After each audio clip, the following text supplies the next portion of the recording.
আপনি কি নিজেকে খুব ভালোবাসেন? যদি আপনার উত্তর হয় হ্যাঁ, তাহলে আপনি নিজেও জানেন না এটা আপনার জন্য ভবিষ্যতে কি ভয়ঙ্কর পরিণতি নিয়ে আসতে পারে, এমনকি আপনাকে নিয়ে যেতে পারে মৃত্যু মুখেও। কি বিশ্বাস হচ্ছে না? নিশ্চয়ই ভাবছেন নিজেকে ভালোবাসা তো ভালো কথা, সবসময় তো সবাই এটাই বলে, সবার আগে নিজেকে ভালোবাসো। এখানে খারাপ কি আছে? খারাপ কি আছে এই সম্পূর্ণ ভিডিওটি দেখলেই ভালোভাবে বুঝতে পারবেন।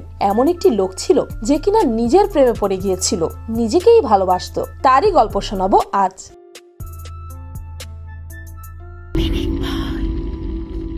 নার্সিসিস্ট শব্দটা নিশ্চয়ই শুনে থাকবেন। যারা নিজেদেরকে বেশি ভালোবাসেন বা আত্মপ্রেমিক তাদেরকেই নার্সিসিস্ট বলে। সকল নামের পেছনে যেমন কোনো উৎস বা ঘটনা থাকে, ঠিক তেমনি এই নামের পেছনেও রয়েছে একটি ঘটনা। নার্সিসিস্ট শব্দটি এসেছে গ্রিক মাইথোলজির এক চরিত্র নার্সিসাস থেকে। নার্সিসাসের জন্ম হয়েছিল গ্রিক মাইথোলজির নদীর দেবতা সেফিসাসের ঘরে। নার্সিসাস এতটাই সুন্দর ছিল যে তার মায়ের মনে হলো যে তার এই পুত্র সন্তান তার অন্য সন্তানদের চেয়ে অধিক সুন্দর। কোনো মানুষের মধ্যে তিনি এর আগে এত সৌন্দর্য দেখেননি, আর তাই নিজের শিশু সন্তান নার্সিসাসের ভবিষ্যৎ জানতে অন্ধ ভবিষ্যৎ বক্তা টাইরেসিয়াসের কাছে যান তিনি। নার্সিসাসের মা টাইরেসিয়াসের কাছে জানতে চাইল কি আছে আমার এই সন্তানের ভাগ্যে, কতদিন সে বাঁচবে। অন্ধ টাইরেসিয়াস এই প্রশ্নের উত্তরে বললেন যতদিন সে নিজেকে দেখতে পাবে না ততদিন সে বাঁচবে। আর তার মা বাড়িতে এসে ঘর থেকে সব আয়না সরিয়ে ফেলেন। কিন্তু এদিকে নার্সিসাস দেখে মেয়েরা একবার তাকালেই তার সৌন্দর্যের প্রেমে পড়ে যায়, আর ছেলেরা তার এত সৌন্দর্য দেখে হিংসায় জ্বলে পুড়ে যেত।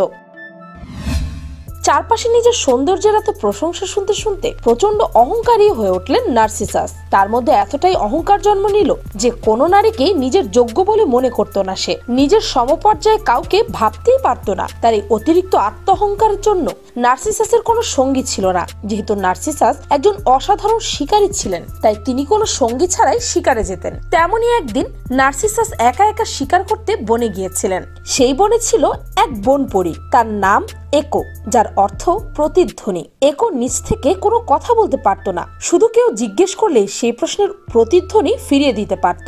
একো এর আগে প্রচুর কথা বলতো। তার এই অধিক বাচালতায় দেবতারা অতিষ্ঠ হয়ে অভিশাপ দিলেন যে একো আর নিজ থেকে কথা বলতে পারবে না। যদি কেউ তার সাথে কথা বলতে আসে তাহলে সে কেবল তাদের প্রতিধ্বনি ফিরিয়ে দিতে পারবে। তার দুর্ভাগ্য আরো গুরুতর হয়ে গেল যখন সে নার্সিসাসের প্রেমে পড়ে গেল। নার্সিসাস বনে যেত শিকার করার জন্য, আর বনপরী একো তার অপেক্ষায় পথ চেয়ে বসে থাকতো। নার্সিসাস যখন বনের মধ্যে একা একা হাঁটছিলেন, একো নার্সিসাসকে তখন ছায়ার মতো অনুসরণ করতে থাকে। যেহেতু সে নিজ থেকে কিছু বলতে পারতো না, তাই একো চাচ্ছিল নার্সিসাস তাকে কিছু বলুক। নার্সিসাস শিকারের খোঁজে হাঁটতে হাঁটতে ক্লান্ত হয়ে একটি ঝর্ণা দেখতে পেয়ে ঝর্ণার পানি পান করার উদ্দেশ্যে এগিয়ে যাচ্ছিল। ঠিক এমন সময় নার্সিসাস শুকনো পাতার মতো খসখস শব্দ শুনতে পেয়ে শিকারী নার্সিসাস সংকুচিত হয়ে জিজ্ঞেস করলেন কে ওখানে। একো নার্সিসাসের প্রতিধ্বনি পাঠালো কে ওখানে। নার্সিসাস আবার প্রশ্ন করলেন তুমি কিসের ভয় পাচ্ছ। আবারও নার্সিসাসের প্রশ্নের প্রতিধ্বনি ফেরত আসলো। নার্সিসাস তখন মনে করেছিল কেউ হয়তো অদৃশ্য হয়ে তার সাথে মজা করছে, তাই বলল এখানে এসো। একো প্রতিধ্বনি ফিরিয়ে দিয়ে সাথে সাথে এক সুন্দরী কুমারীর রূপ ধরে নার্সিসাসের সামনে উপস্থিত হলো। তখন সেই সুন্দরী একো নার্সিসাসের প্রেমে পড়ে যায় আর তাকে ভালোবাসার কথা বলে। কিন্তু নার্সিসাস নিজেকে নিয়ে এতটাই অহংকারী ছিল যে সে একোকেও ফিরিয়ে দেয় অপমান করে। নার্সিসাসের এমন কঠোর আচরণে খুবই কষ্ট পেয়ে একো ঝোপের ঝাড়ে নিজের মুখ লুকিয়ে ফেলে। তাকে সান্ত্বনা দেওয়ার ক্ষমতা ছিল না কারো। ধীরে ধীরে বেদনা আর কাতরতায় তার শরীরও লীন হয়ে গেল, আর নীরব প্রার্থনায় রাগে দুঃখে ফেটে পড়ে তাকে অভিশাপ দেয় ব্যর্থ প্রেমের জ্বালা কি তুমি তো একদিন বুঝতে পারবে। অহংকারী নার্সিসাস। নার্সিসাস একইভাবে আরো অসংখ্য পরীকে আকৃষ্ট করে শেষে তাদেরকে তাচ্ছিল্যের সাথে দূরে সরিয়ে দিত। এভাবেই অপমানিত হয়ে তারা মন থেকে চাইতো যে ভালোবেসেও ভালোবাসা না পাওয়ার কষ্ট কেমন তার নার্সিসাস একবার বুঝুক। এভাবেই চলে যেতে থাকে দিন। একদিন জঙ্গলে হঠাৎ নার্সিসাসের চোখ পড়ে ঝর্ণার স্বচ্ছ পানিতে। সে সেই পানিতে নিজের চেহারা দেখে ফেলে।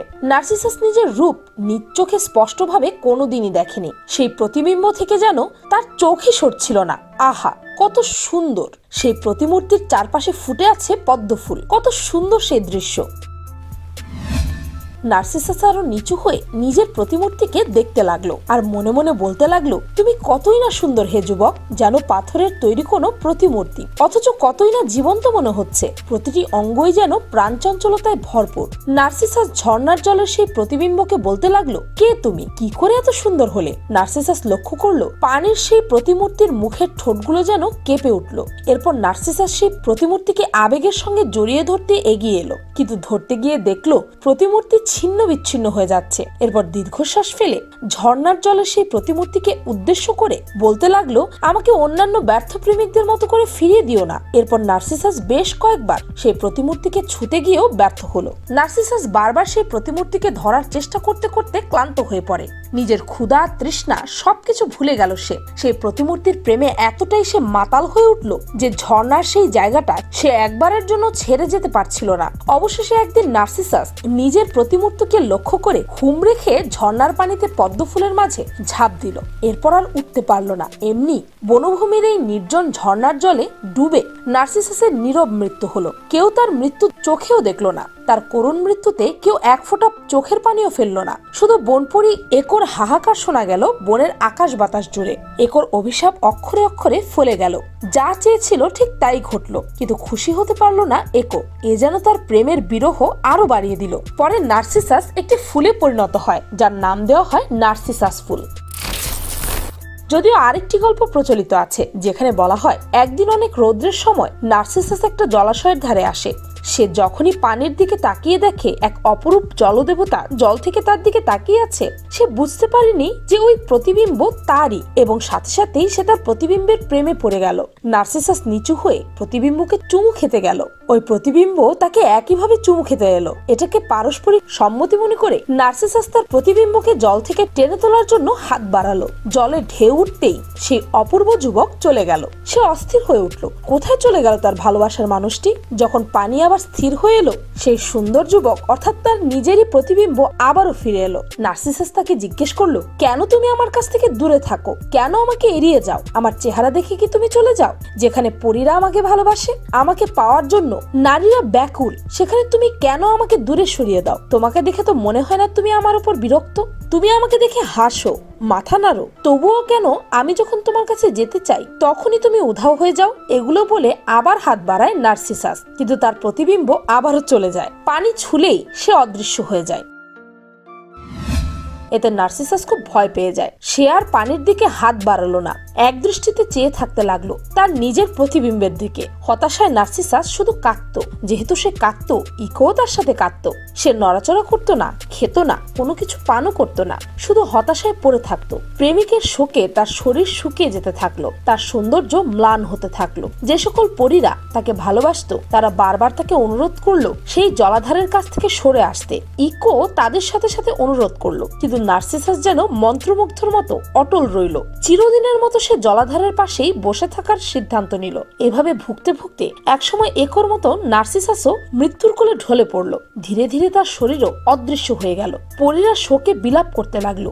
যেহেতু পরীরা বিলাপ করতে থাকলো, এইভাবে মাটিতে মিশে যাওয়া নার্সিসাসের শরীর থেকেই জন্ম নিল সেই ফুল গাছ, যার নার্সিসাস ফুল নামে পরিচিত। বাংলায় অবশ্য একে নার্গিস ফুলও বলা হয়।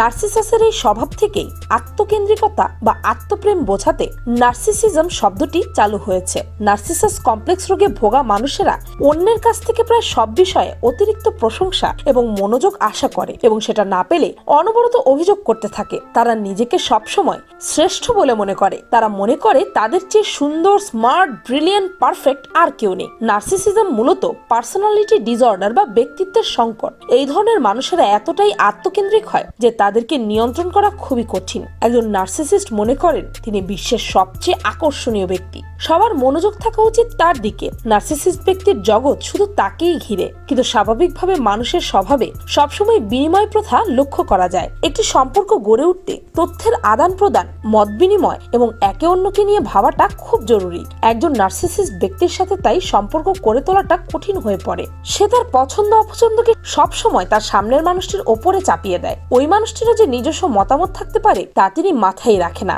এরা হয়তো এ কারণেই খুব একা হয়ে পড়ে এবং সেজন্য প্রতিনিয়ত অভিযোগও করে। এরা একসময় আশেপাশের মানুষের জন্য বিরক্তিকর হয়ে ওঠে এবং মানুষদের এড়িয়ে চলতে থাকে। নার্সিসিজমের সাথে সাথে সফলতার একটি যোগসূত্র দেখা যায়। এই ধরনের ব্যক্তিকে চূড়ান্ত স্বার্থপর করে তোলায় তিনি ভেবেই নেন যে সফলতার প্রথম স্থানটি তারই হবে। আর এটা শুরু হয় কিন্তু ছোটবেলা থেকেই। ছোটবেলায় অনেক বাবা মাকে দেখা যায় সন্তান ভালো করলেই শুধু তাদেরকে ভালোবাসে, আদর করে। সন্তানকে সবসময় প্রথম হতেই হবে, তাকে সবকিছুতে এগিয়ে যেতে হবে, স্মার্ট হতে হবে, সবার থেকে বেস্ট হতে হবে, খারাপ করা মোটেও যাবে না। এসব সন্তানের মাথায় ঢুকিয়ে দেওয়ার কারণে বড় হলে এটি গুরুতর সমস্যায় পরিণত হয়। হার জিত জীবনেরই অংশ, তাই সন্তান ভালো করুক খারাপ করুক তার পাশে থাকতে হবে মা বাবাকে। জীবনে এগিয়ে যাওয়া যেমন জরুরি, তেমনি মাঝে মাঝে পিছিয়ে পড়াটাও জীবনেরই একটা অংশ।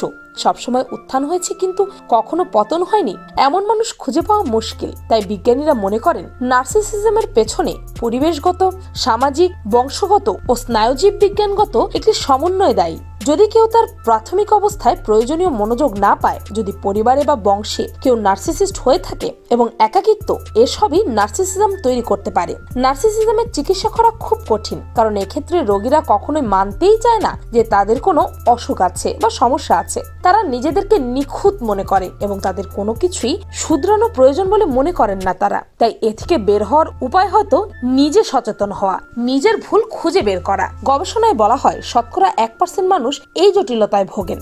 নারীদের চাইতে পুরুষের মধ্যে এবং বয়স্কদের চাইতে অল্প বয়সীদের মধ্যে বেশিরভাগ ক্ষেত্রে নার্সিসিজম দেখা যায়। তবে একটা কথা বলতে চাই, নিজেকে ভালোবাসা দোষের নয়, বরং নিজেকে না ভালোবাসলে অপরকে ভালোবাসা যায় না। কিন্তু আমরা তখনই নার্সিসিজম বা নার্সিসাস কমপ্লেক্স শব্দটি ব্যবহার করব যখন আত্মপ্রেম কারো কারো জন্য সর্বগ্রাসী হয়ে ওঠে।